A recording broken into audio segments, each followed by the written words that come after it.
The mob watched this movie, not in theaters like the rest of us, on prison TVs, in social clubs, in living rooms where the men on screen had real names and real bodies buried in real places. And when the credits rolled, some of them picked up phones. Goodfellas didn't end when filming wrapped. That's when the trouble started. Lawsuits reached the Supreme Court. Iraq got famous. Children changed their names again. These are 20 secrets about Goodfellas that stayed buried for decades. Stick around for number 1, because the ending of this story didn't happen on screen. It happened at the Oscars, and people are still angry about it.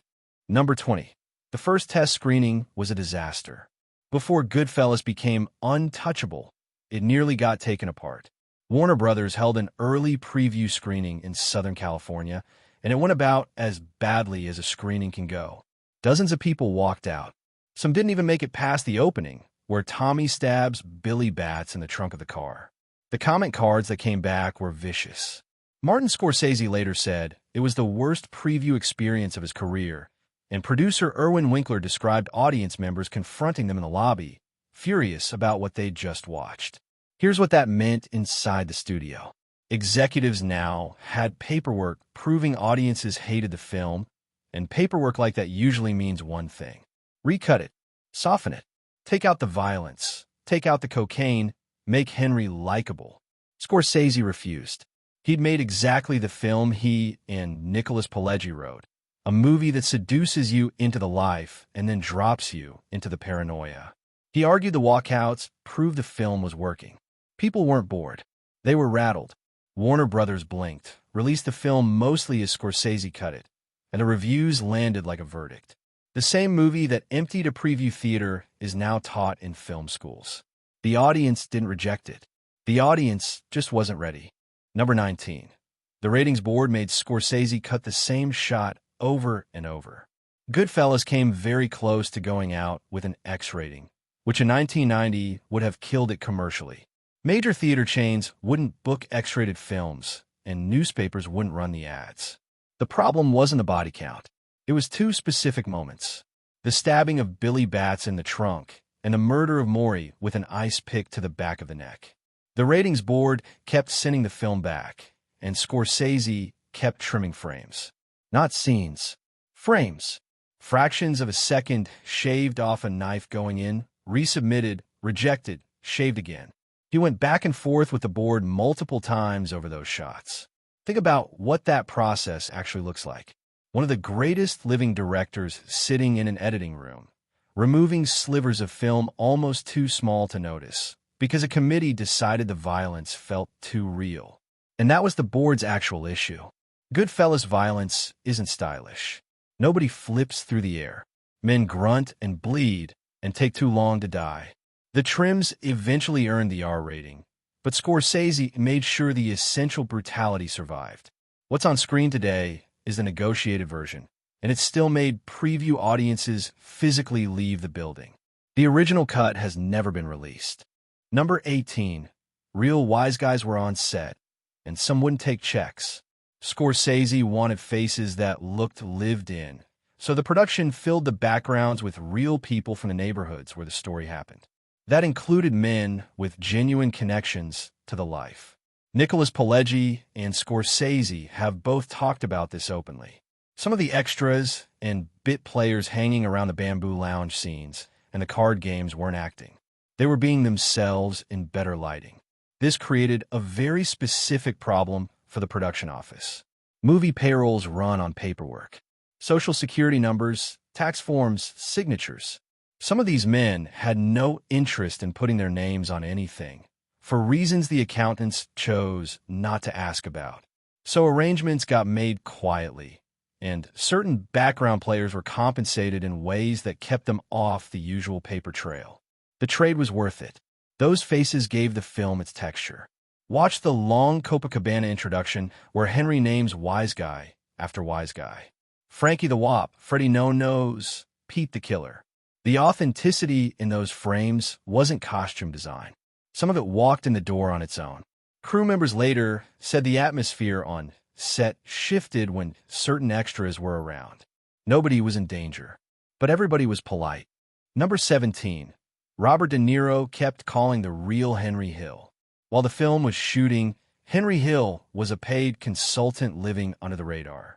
And his phone would not stop ringing because Robert De Niro treated him like a research library.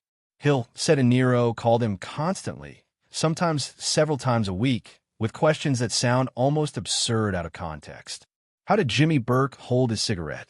How did he pour ketchup? How did he stand when he was angry? How did he dress? What did his hands do when he was lying? Hill would answer, hang up, and the phone would ring again an hour later with a follow-up. De Niro never met Burke and never could. Burke was in prison, and a sit-down between an actor and the man suspected of ordering the Lufthansa murders was never going to happen. So De Niro built Jimmy Conway secondhand, detail by detail, through the memory of the man who betrayed him. There's something genuinely strange about that arrangement. Hill spent years watching Jimmy Burke closely because his life depended on reading the man's moods. Then he handed all of that observation to an actor who used it to resurrect Burke on screen while the real one sat in a cell. Hill later said, watching De Niro's performance was uncomfortable. It was too accurate. Number 16. The funny how scene came from a real threat Joe Pesci survived. The most famous scene in the film isn't in the script. Years before Goodfellas, Joe Pesci was a young waiter at a restaurant with mob clientele. One night, he told a connected guy he was funny. He meant it as a compliment. The man's face changed, the table went quiet, and Pesci spent the next few minutes carefully talking his way out of a situation he didn't fully understand. He never forgot the feeling of a room tilting like that. During rehearsals, Pesci told Scorsese the story. Scorsese immediately knew it belonged in the movie, so he and Pesci and Ray Liotta worked out the shape of the scene privately. Then Scorsese did something ruthless. He kept the details from the rest of the actors at the table. When cameras rolled and Tommy turned on Henry, the surrounding cast had no idea where the scene was going. The nervous laughter you see, the eyes flicking back and forth, the men going still, that's real confusion. Those actors were genuinely trying to figure out if something had gone wrong. Scorsese shot it in a way that let the tension breathe, and the scene became shorthand for the entire film. Charm and menace in the same sentence, and you're never sure which one is coming. Number 15. Tommy's mother was played by Scorsese's actual mother, and she had no script. The dinner scene after the Bats murder is one of the strangest in the film. 3 men with a dying body in their trunk sit down for pasta at 3 in the morning, and the sweet old woman feeding them is Catherine Scorsese, the director's real mother. She wasn't given dialogue to memorize. Scorsese told her the basic situation and let the camera run while she did what she always did, which was feed people and talk. Pesci, De Niro, and Liotta improvised around her. The story about the man with the 2 dogs, the painting she shows them, her insisting Tommy settle down and find a nice girl, that all unfolded live. The painting itself has its own history. It was copied from a photograph that ran in National Geographic in the late 70s, an image of a man with 2 dogs that the production recreated as amateur artwork. Tommy's line about one dog going one way and the other dog going the other way became one of the film's most quoted moments, delivered about a picture nobody planned to be iconic. Catherine Scorsese had appeared in her son's films before, but this scene made her beloved. The warmth is completely genuine. She really was just happy to have boys at her table. The dying man in the trunk was the only fictional thing in the room. Number 14. The Copa Cabana shot happened because they were told no. The single most celebrated shot in the film, the unbroken 3-minute take following Henry and Karen through the back of the Copa Cabana, exists partly because of a logistical refusal. The production couldn't arrange to take Henry through the front entrance the way a normal scene would be staged. So Scorsese flipped the problem. Going in through the kitchen was truer to the story anyway. That's the whole point of the scene. Henry doesn't wait in line.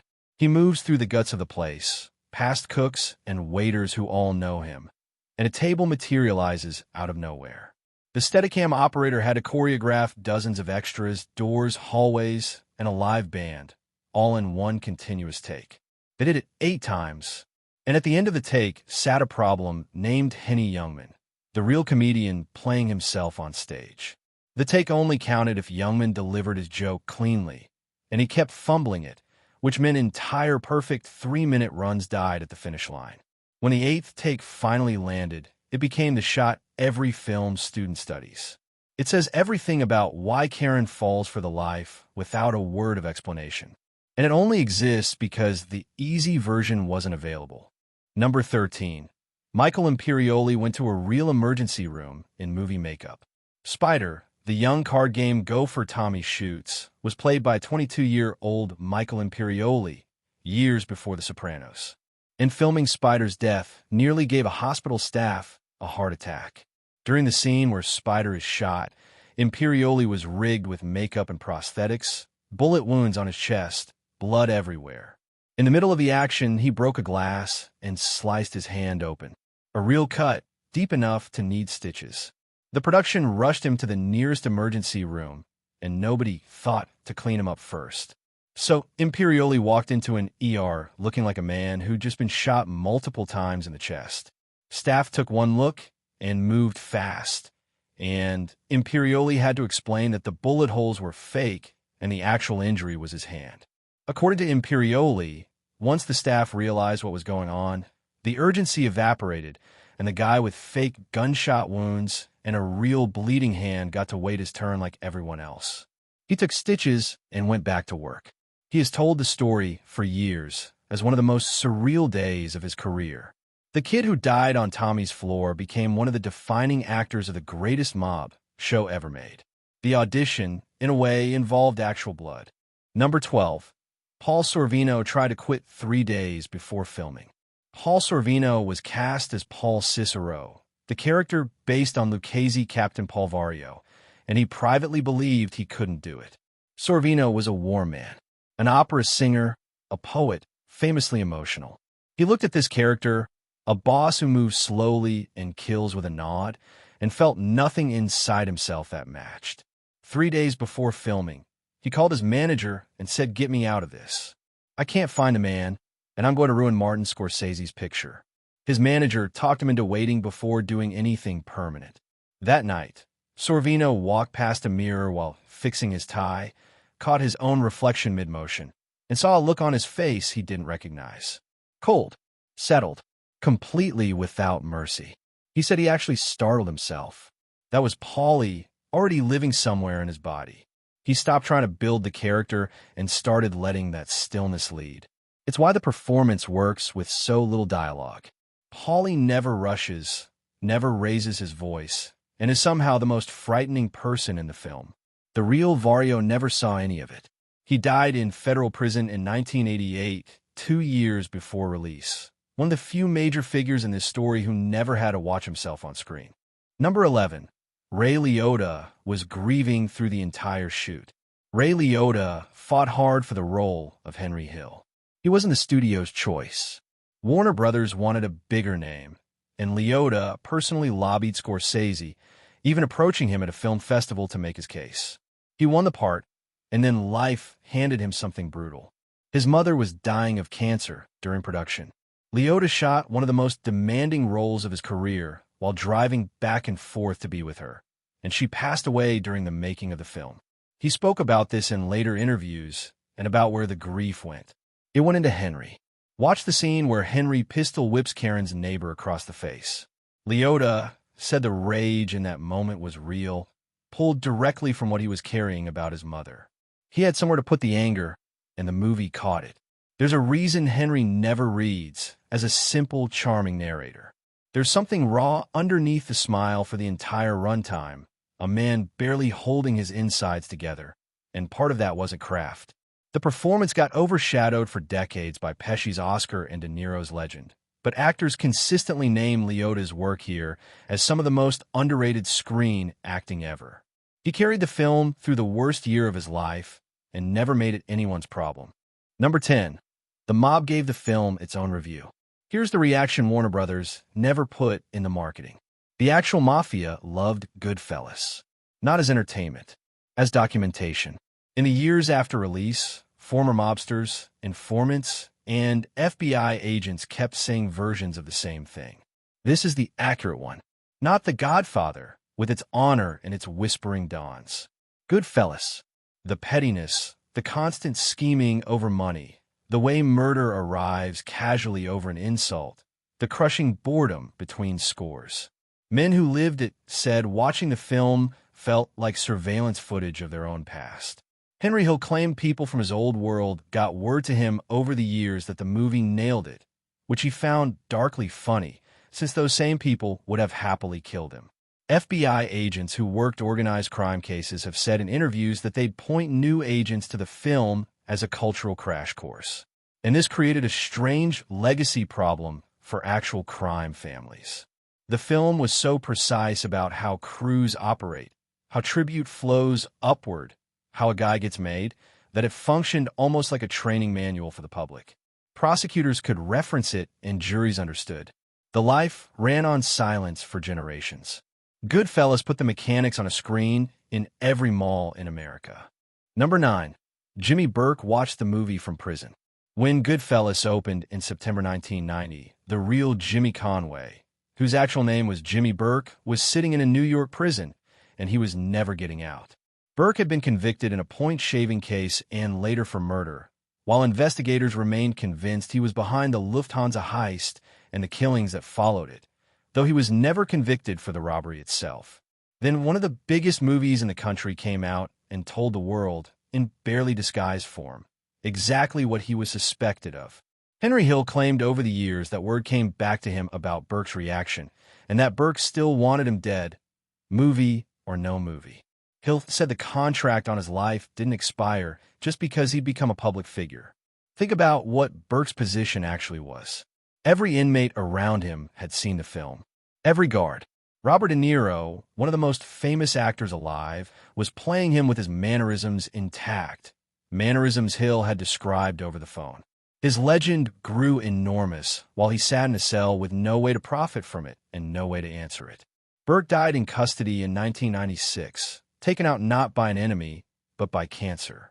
He outlived the film's release by 6 years and never spoke publicly about it once. Number 8. Billy Batts was a real man, and the movie compressed his death.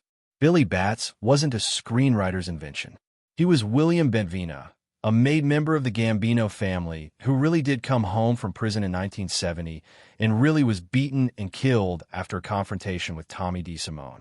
The Shine Box insult, the bar, the trunk, all of it tracks closely with the account Henry Hill gave.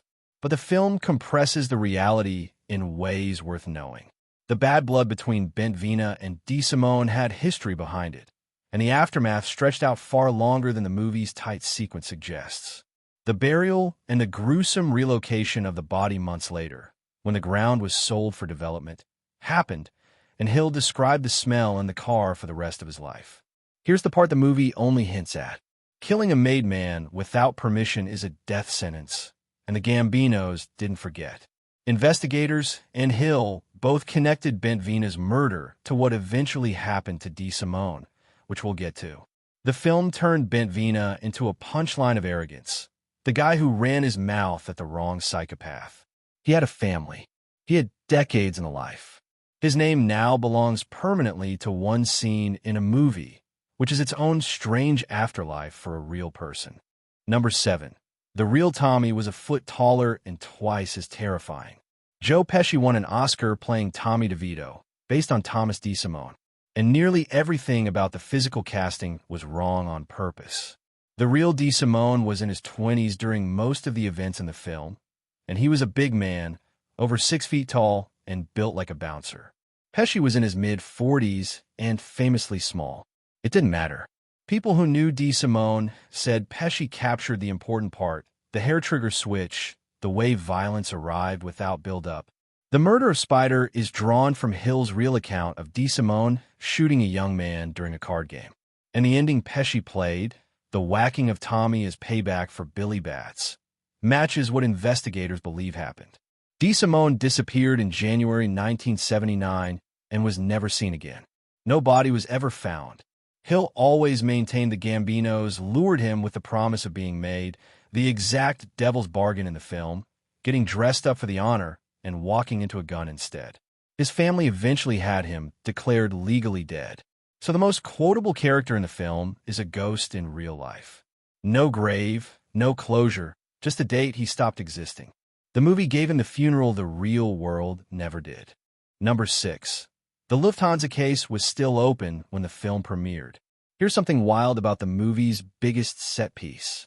When Goodfellas hit theaters, the Lufthansa heist was an unsolved case. The December 1978 robbery at JFK took roughly $6 million in cash and jewels, the largest cash robbery in American history at the time. And in 1990, essentially nobody had been convicted for the robbery itself except Louis Werner, the inside man at the airport. Everyone else connected to it was dead, missing, or untouchable. Burke was in prison on other charges. The bodies from the post-heist cleanup, the ones you see in the Layla montage, mapped onto real victims. So a major studio released a film walking audiences through an open case, step by step, while the FBI still had it on the books. The movie kept public attention on Lufthansa for decades, and that attention never fully faded. Then in 2014, 24 years after the film and 35 years after the heist, the FBI arrested Vincent Acero, an aging Bonanno figure, and charged him in connection with Lufthansa. The trial made international news precisely because everyone alive had seen Goodfellas. A jury acquitted him in 2015. To this day, no one has ever been convicted for planning or carrying out the robbery itself. The movie has an ending. The case never got one. Number 5. New York State went after Henry Hill's money and lost at the Supreme Court. This is the secret with the biggest legal footprint. New York had a law, nicknamed the Son of Sam Law, designed to stop criminals from profiting off their crimes through books and movies. When Wise Guy, the book Goodfellas is based on, became a bestseller, the state's crime victims board moved in and demanded the money Henry Hill was owed. Publisher Simon & Schuster was ordered to hand over Hill's earnings, and the case went all the way up. In December 1991, with Goodfellas fresh in the culture, the United States Supreme Court ruled on Simon & Schuster versus members of the New York State Crime Victims Board. The decision was unanimous. The law, as written, violated the First Amendment. The court pointed out that a law like that could have reached books by Malcolm X, Thoreau, even St. Augustine, anyone who ever wrote about their own wrongdoing. New York's attempt to seize a mob rat's book money ended up rewriting the rules for the entire country, and states had to redraft their laws to survive it. So Goodfellas isn't just a landmark film. The paperwork behind it produced a landmark First Amendment case that law students still study. Henry Hill, a man who couldn't stay out of trouble at a red light, accidentally changed constitutional law. Number 4. Henry Hill had already been thrown out of witness protection. The film ends with Henry in witness protection, exiled to the suburbs, mourning his egg noodles and ketchup. Audiences assumed that's where the real Hill was. He wasn't. The federal witness protection program had already expelled him years before the movie opened. The program has rules, and the main one is simple. Disappear. Hill was incapable of it. He kept committing crimes under his new identities, kept getting arrested, kept drawing exactly the attention the program exists to prevent, and the government finally cut him loose. So when Goodfellas made him the most famous informant in America, Henry Hill was more or less on his own, protected by nothing except the theory that killing him now would be too loud. Then Hill did the most Henry Hill thing possible. He leaned in. He started calling in to the Howard Stern show, doing interviews, trading on the movie, often audibly drunk. Every appearance was a man dancing on his own supposed grave. He claimed the fame itself became his armor, that the mob had bigger problems than creating a headline by clipping the Goodfellas guy. Maybe he was right, because nobody ever came for him. But federal marshals spent years watching their most famous former client treat a death sentence like a talk show circuit. Number 3. Henry Hill's children wrote the version nobody wanted to hear. While Henry Hill was enjoying his strange celebrity, his family was living the cost. In 2004, his children Greg and Gina Hill published a book called On the Run, A Mafia Childhood, and it reads like the anti-Goodfellas. They described what witness protection actually meant for 2 kids who hadn't done anything. New names over and over. Friends they could never keep. Moving in the night, towns blurring together. A father who dragged danger and chaos into every fresh start until they had to run again. And then, when they were adults, the movie came out and turned their childhood into entertainment. Classmates and coworkers quoted it. Strangers thought their father was a legend. They knew him as the reason they couldn't have a past. Both children eventually cut contact with Hill and kept their new identities permanently, staying hidden long after their father had given hiding up entirely. Karen Hill, the real Karen, did the same. She stayed out of sight, gave no interviews, and let Lorraine Bracco's Oscar-nominated performance be the only version of her the public would ever get. The Hills' divorce was finalized in 2002. The movie's most devoted couple ended in silence, on opposite coasts, under names the audience will never know. Number 2.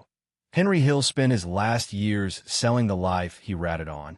Henry Hill's final act might be the darkest joke in the whole story.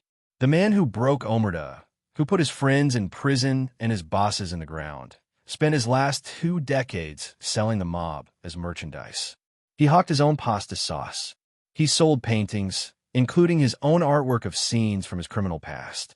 He signed Goodfellas posters at memorabilia shows, consulted on mob-themed restaurant menus, and showed up anywhere that would pay the man the movie was about. Ray Liotta told a story about meeting Hill after the film's release. Hill thanked him for not making him look like a scumbag. Liotta's response was that he should maybe watch the movie again. That exchange is the whole man in miniature. Hill never fully absorbed that the film is an indictment. He heard the soundtrack and missed the sentence.